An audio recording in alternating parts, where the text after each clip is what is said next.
Hi guys, तो finally हम जा रहे हैं कनाडा। इसके लिए हमने बहुत सारी रिसर्च करी एंड बहुत सारे रूट्स देखे लाइक सर्बिया, कतार, यूक्रेन और finally we decided to go through Mexico. Because इसका रीजन एक ही है क्योंकि ये वाला रूट हमें बहुत सस्ते में मिला एंड जो बाकी रूट से वाया सर्बिया, दोहा, ये सारे अप्रॉक्स 1 लाख के ऊपर ही पड़ रहे थे। तो ये वाला रूट हमें बहुत सस्ता पड़ा और India to Mexico via Dubai हमें टिकट मिली है, वो है 65,000 की। सो स्टार्टिंग फ्रॉम इंडिया हम लोग जब दिल्ली एयरपोर्ट में पहुंचे तो फर्स्ट हम बोर्डिंग के लिए ही गए थे। तो वहाँ पे हम लाइन में लगे थे। वहाँ पे 2 लाइंस थी, एक चेक इन का था एंड दूसरा नॉर्मल था जिन्होंने चेक इन नहीं कराया है। तो हमने ऑनलाइन चेक इन किया था, तो वहाँ पे बहुत शॉर्ट लाइन थी, बाकी में बहुत ही लंबा लाइन था। तो उन्होंने सबसे पहले हमसे SPTH ऐप के बारे में पूछा क्योंकि हम via Dubai and via Barcelona जा रहे थे और बार्सिलोना में ये चेक होता है, उसमें आपको अपनी डिटेल्स डालनी होती है। तो बहुत लोगों ने वो फिल नहीं किया था, तो वो सब फिल कर रहे थे। हम ऑलरेडी फिल करके आए थे, तो हम और भी आगे चले गए एंड वहाँ पे हम बोर्डिंग के लिए गए। तो हमारा कुछ मांगा नहीं, हमारे बैग चेक कर लिए जो बिलो 23 kg थे ईच। हमारा 2 चेक इन बैग था, तो टोटल 4 चेक इन बैग था हम दोनों का एंड 2 हमारा लैपटॉप बैग था जो 7 kg के बिलो था। पर वहाँ पे कोई चेक नहीं कर रहा था लैपटॉप बैग या कैरी ऑन बैग। तो मैंने देखा था बाकी लोग बहुत सारे 10 या 12 kg लेकर जा रहे थे एंड लिटरली बैग बहुत बड़े थे, मीडियम बैग। तो आपको लेकर जाना तो आप लेकर जा सकते हो, हम तो छोटे वाले बैग ही लेकर आए थे। एंड उसके बाद हमारा बस पासपोर्ट मांगा एंड हमसे हमारा कॉलेज का ऑफर लेटर मांगा एंड कोविड रिपोर्ट मांगा और कुछ नहीं, और हमें बोर्डिंग पास दे दिया। एंड उसके बाद हम डायरेक्टली इमिग्रेशन में गए थे। सो मैंने जैसा आपको बताया था कि चेक इन में बहुत कम लोग थे ऑनलाइन चेक इन में एंड ऊपर से ऐप भी देखना था, तो उसमें सब फिल कर रहे थे वहाँ पे। तो इमिग्रेशन में कोई था ही नहीं, पूरा खाली पड़ा हुआ था। लिटरली हम जस्ट गए एंड डायरेक्ट इमिग्रेशन ऑफिसर के पास पहुंच गए। पहले होता था 1 घंटे में लाइन में खड़े हो, कुछ लाइन नहीं था। सो हम सेम इमिग्रेशन काउंटर में गए थे, तो वहाँ पे मुझसे ज़्यादा कुछ क्वेश्चन नहीं पूछा, मेरे से बस मेरा पासपोर्ट मांगा एंड मेरे से बस पूछा कि मैं किस कॉलेज में जा रही हूँ एंड कहाँ जा रही हूँ एंड मेरा कोर्स क्या है, दैट्स इट। और उसके बाद मेरे को स्टैम्प करके दे दिया। बट मेरे केस में बिल्कुल अलग था। हम दोनों एक ही इमिग्रेशन ऑफिसर के पास थे और एक दूसरे के बगल में खड़े थे, बट मेरे से बिल्कुल ओपोजिट क्वेश्चन पूछे गए। मेरे से पहले पासपोर्ट मांगा गया, फिर मेरे से पूछा गया कि आप कौन से कॉलेज में जा रहे हो, और उसके बाद मुझसे ऑफर लेटर भी मांगा गया कि आप अपना ऑफर लेटर दिखाओ। उसके बाद उन्होंने मुझसे कोई क्वेश्चन नहीं पूछा, उन्होंने मेरे पासपोर्ट पे स्टैंप लगाई और फिर हम निकल गए सिक्योरिटी पॉइंट की तरफ, सिक्योरिटी चेक की तरफ। सिक्योरिटी चेक में एक बहुत वियर्ड सा सीन हुआ। मेरा बैग जब उन्होंने बोला कि सारा आप अपना सामान बैग में से निकाल दो, तो एक ट्रे में सारा सामान, इलेक्ट्रॉनिक्स वगैरह सब निकाल के अलग रख दिया और बैग मैंने अलग रख दिया। और इसका भी सेम केस है क्योंकि वहाँ पे रूल ऐसा है। तो इसको कुछ नहीं बोला गया, इसको कहीं नहीं रोका गया। इसका सामान स्कैन हुआ और इसको बोल दिया you are good to go. इसने अपना बैग में सारा सामान वापस डाला और ये मेरा वेट कर रही है। बट मेरे केस में क्या हुआ, मेरे केस में उन्होंने मुझे रोक के रखा। तो मैं नर्वस था, डरा नहीं हुआ था, बट नर्वस था कि मुझे रोका क्यों गया है। तो उन्होंने मुझे अप्रॉक्स 2-3 मिनट उन्होंने मुझे रोक के रखा और उसके बाद बोल दिया कि तुम चले जाओ, कोई चक्कर नहीं है। ये चीज़ मुझे समझ नहीं आई, बट ये चीज़ मुझे पता लगा बाद में। इसका रीज़न मैं आपको बताऊंगा आगे जाके कि कहाँ पे मुझे पता लगा कि ये मुझे रोका क्यों गया था। तो उसके बाद हम अंदर गए। हम लोग उसके बाद फिर हमारे पास बहुत टाइम था एक्चुअली, क्योंकि हमारा बोर्डिंग बहुत जल्दी हो गया था, मतलब बोर्डिंग पास से बहुत जल्दी दे दिया था, इमिग्रेशन भी बहुत जल्दी हो गया था। तो उसके बाद हमारे पास मोर देन 2 आवर्स थे। तो हम फिर इंटरनेशनल लाउंज में गए क्योंकि हमारे पास फॉरेक्स कार्ड था, तो वो फ्री था, कोई चार्जेस नहीं लगा। एंड जैसे इसके कार्ड में कुछ बैलेंस ही था, मेरे कार्ड में कोई बैलेंस था, तो हम दोनों का उसने स्कैन किया एंड उसमें कोई चार्जेस नहीं लगा। तो आपके पास फॉरेक्स कार्ड है तो आप डेफिनेटली वहाँ पे जा सकते हो क्योंकि वहाँ पर फिर सब फ्री होता है। आप वहाँ पर बैठ कर रिलैक्स कर सकते हो, फ़ोन चार्ज कर सकते हो, खा पी सकते हो। हमने ऐसे वहाँ पे बहुत कुछ खाया एंड उसके बाद हमने टाइम स्पेंड करने का, जब हमारा गेट का टाइम हो रहा था बोर्डिंग टाइम का, हम फिर वहाँ पर चले गए। फिर हमने अपना फ़्लाइट बोर्ड कर लिया एंड हमारा जो ड्यूरेशन था दुबई तक का वो 3.5 आवर का था।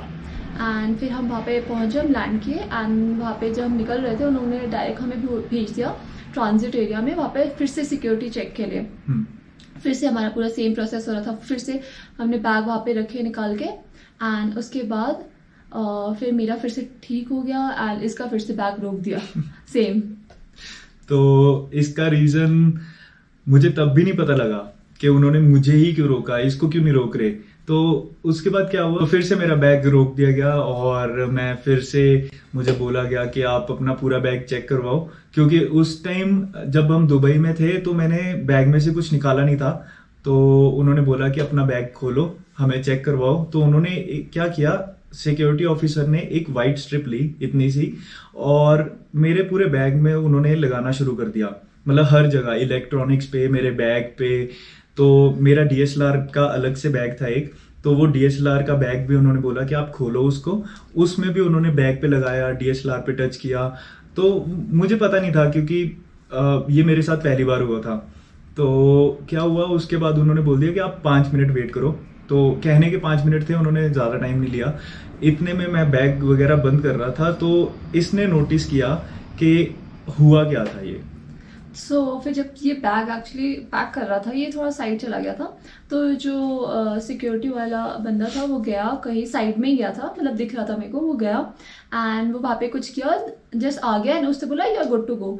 तो मैंने पूछा what happened, can you tell me. तो उससे बोला yeah it's just a normal drug test, electronics drug test.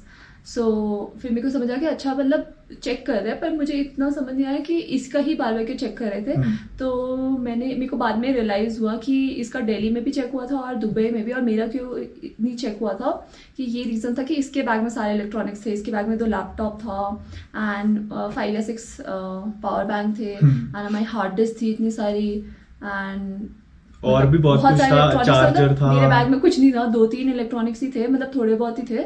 इसके बैग में बहुत सारा था, इसलिए इसी को रोके जा रहे थे। और हमारी फ्लाइट में इतने लोग आए थे, किसी को नहीं रोक रहे थे क्योंकि किसी के पास इतना सारा नहीं था। राइट। हाँ, तो यही था मेन कि उनका ये मोटो था कि जो बहुत सारे इलेक्ट्रॉनिक्स लाते हैं उनका बैग चेक होता है बेसिकली, मतलब वो पीएच पेपर था एक्चुअली ड्रग के लिए चेक करने के लिए। तो वो पीएच पेपर से उन्होंने चेक किया कि मेरे बैग में ड्रग्स है या नहीं है, तो उनको नहीं मिले क्योंकि मैं नहीं लाया था। तो हम उसके बाद हमने जो वेटिंग आवर था हमारा लेओवर का था, वो था approx 7 hours 9 hours, sorry 9 hours 15 minutes था। और एक और इम्पॉर्टेंट बात बताना चाहूँगा, अगर आप दुबई की फ्लाइट वाया दुबई आ रहे हो, तो आप अभी का जो करंट रूल है वो है कि 10 आवर्स से ज़्यादा अगर आपका लेओवर है दुबई में तो आपकी फ़्लाइट कैंसिल हो जाएगी। तो इसको बहुत ध्यान से आप जो भी फ़्लाइट बुक कर रहे हो, इधर एजेंट के थ्रू करवा रहे हो या खुद कर रहे हो, तो आप बहुत ध्यान से, बहुत केयरफुली बुक करना कि आपका लेओवर जो दुबई में है वो 10 आवर्स से ज़्यादा ना हो। हमारा 9 आवर्स 15 मिनट्स था, तब भी हम बहुत डर रहे थे कि हमारा कैंसिल ना हो जाए, but luckily 10 hours means 10 hours. तो उसके बाद क्या हुआ कि हमने 9 आवर्स बहुत मुश्किल से स्पेंड किए, बिकॉज हमारे पास कोई जैकेट नहीं थी, कोई ब्लैंकेट नहीं था। वो बहुत ही इंपॉर्टेंट है गाइज, अगर आप वाया दुबई आ रहे हो और अगर आपका बहुत लंबा लेओवर है तो आप प्लीज़ ब्लैंकेट या जैकेट अपने लैपटॉप बैग में या चेक इन बैग में रखना, बहुत इंपॉर्टेंट है। तो उसके बाद हमारी जो नेक्स्ट फ्लाइट थी वो थी from Dubai to Mexico through Barcelona, जिसमें हमारा 2 आवर्स का लेओवर था। सो दुबई टू बार्सिलोना हमारा 6 आवर्स का जर्नी था, वो ठीक था। एंड उसके बाद हम जब लैंड किए बार्सिलोना में, फिर से वापस हम सिक्योरिटी चेक में गए थे। तो जैसे हम फ्लाइट से निकले, before reaching the security check हमें बीच में रोक लिया गया सबको, एंड वहाँ पे वो पासपोर्ट चेक कर रहे थे विद द वीज़ा। सो मैं जब वहाँ पहुँची, हम अगेन सेम लाइन में थे, मैं आगे थी, मेरे पीछे था। तो पहले मेरा चेक हुआ, तो मेरा पासपोर्ट लिया एंड वो देख रहा था वीज़ा। तो उससे मैं एक्चुअली वीज़ा भी नहीं देखा, वो मतलब देख रहा था एंड उससे बस ऐसे दे दिया, बोला कि यू कैन गो। अगेन मेरे केस में बिल्कुल डिफरेंट हुआ, बल्कि ये मेरे आगे ही थे बिल्कुल। तो जब मैं पहुंचा, मुझसे मांगा गया मेरा बोर्डिंग पास, मेरा पासपोर्ट। उसने पासपोर्ट में मेरा गौर से चेक किया कि कनाडा का वीज़ा लगा हुआ है या नहीं है, और मेरा बोर्डिंग पास चेक किया। उसके बाद हम आगे निकल गए सिक्योरिटी चेक के लिए। या एंड हमारा अगर आप देखोगे तो जो दिल्ली में इमिग्रेशन था एंड उसके बाद ये फिर से जो दुबई में का। हुआ सिक्योरिटी चेक एंड उसके बाद बार्सिलोना में भी जो चेक किया, मेरा कुछ नहीं पूछ रहे थे एंड इसका सब पूछ रहे थे, इसकी शक्ल एक चोर जैसी है तो इसका सारा यार, ये डॉक्यूमेंट क्या कर रही है? इसका सारा डॉक्यूमेंट पूछ रहे थे। क्या कर रही हो? ये क्या कर रही है तू? टाइम वेस्ट करने का टाइम नहीं, उसने काम करना है। तो सही तो बोल रहे हो। सिक्योरिटी चेक से स्टार्ट करिए, और क्या पागल है तू? टाइम वेस्ट कर रही। तो सही तो बोल रहे हो। चला गया। तो बार बार ऐसे तो कहा शुरू से सिक्योरिटी चेक।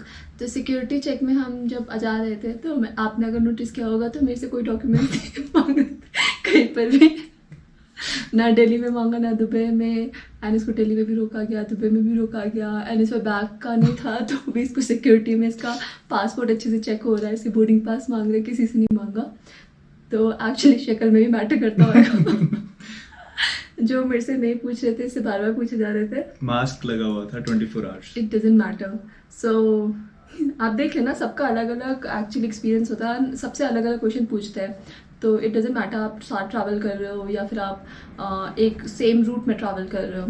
तो उसके बाद हमारा डायरेक्ट सिक्योरिटी चेक में पहुंचे, हमारा वहाँ पे बैग चेक हुआ, पर थैंक गॉड फाइनली इस बार नहीं रोका, इस बार हमसे बैग नहीं खुलवाया एंड कोई चेकिंग नहीं किया बैग का, हमें वहाँ पर चेक कर लिया एंड हमें जाने दिया। फिर हमने अराउंड 1.5 आवर वेट किया, उसके बाद बोर्डिंग स्टार्ट हो गया था। बट बार्सिलोना में एक बहुत ही वियर्ड चीज़ हुई। SPTH करके ऐप है जो दिल्ली में भी चेक हुआ, दुबई में भी चेक हुआ, जो कि स्पेन की ऐप है। बार्सिलोना में वो मैंडेटरी थी डाउनलोड करनी, वो वहाँ पे चेक नहीं हुई, उन्होंने मांगा ही नहीं, उन्होंने कुछ नहीं पूछा इसके बारे में। तो मुझे समझ नहीं आया इस बात का, एक्चुअली हमें समझ नहीं आया कि वो दिल्ली और दुबई वालों के लिए इतना इंपॉर्टेंट क्या था जब बार्सिलोना वालों ने चेक ही नहीं करना था। दो चलो ठीक है, प्रोसेस है तो हमने कंप्लीट किया। उसके बाद हमने 2 आवर्स तो हमारे कैसे निकले पता ही नहीं लगा। उसके बाद हमारी जो फ्लाइट थी वो थी 13 आवर्स की, फ्रॉम बार्सिलोना टू मैक्सिको। जो ये टाइम था 13 आवर्स, ये बहुत ही डिफिकल्ट टाइम था अगेन, क्योंकि 13 आवर्स का जर्नी मैंने तो पहली बार किया है, बहुत ही लंबा टाइम है। हमें जब हम यहाँ पे पहुंचे मैक्सिको में, इतना गंदा जेट लैग हुआ था, हम एयरपोर्ट पे खड़े खड़े ऐसे घूम रहे थे, इतना चक्कर आ रहा था, क्योंकि वहाँ पे क्यों हंस रही है? तूने ऐसे बोला एयरपोर्ट में खड़े तो अरे तो भाई यार सुन ले यार, कर ले यार, क्यों नहीं कर रही है कंप्लीट? ठीक है पर जो ऐसे मत कर। अच्छा ठीक है। तो हम मैक्सिको लैंड हुए, मैक्सिको लैंड होने के बाद फिर से सिक्योरिटी चेक हुआ। उसके बाद हम डायरेक्ट इमिग्रेशन में गए एंड इस बार थोड़ी भीड़ थी इमिग्रेशन में एंड वहाँ पे एक्चुअली 2 काउंटर खोला था तब, इसलिए तो फिर उसके बाद थोड़े टाइम बाद उन्होंने एक्चुअली और काउंटर खोल दिया एंड लकीली हमें लास्ट वाले काउंटर में भेजा। एंड वहाँ पे जो हमारी इमिग्रेशन ऑफिसर थी वो एक लेडी थी एंड लकीली वो उसको इंग्लिश आती थी। जैसे बाकी जो इमिग्रेशन थे जिस उसके पहले हम जहाँ पर गए थे उसको इंग्लिश नहीं आती थी, तो उसने हमें साइड वाले में भेज दिया एंड उसको इंग्लिश आती थी। तो उसने हमसे पूछा कि आप कहाँ से आ रहे हो, तो वी सेड हम दिल्ली से आ रहे हैं। उसने बोर्डिंग पास मांगा एंड आर पासपोर्ट मांगा एंड देन उन्होंने पूछा कि हमारा कितने दिन का स्टे है। तो हमने जब उनको बोला कि हमारा 17 डेज़ का स्टे है, वो हमें देखने लगे कि what, and I said 17 days. तो उससे बोला okay wait a minute, and वो हमारा पासपोर्ट लेकर चले गई।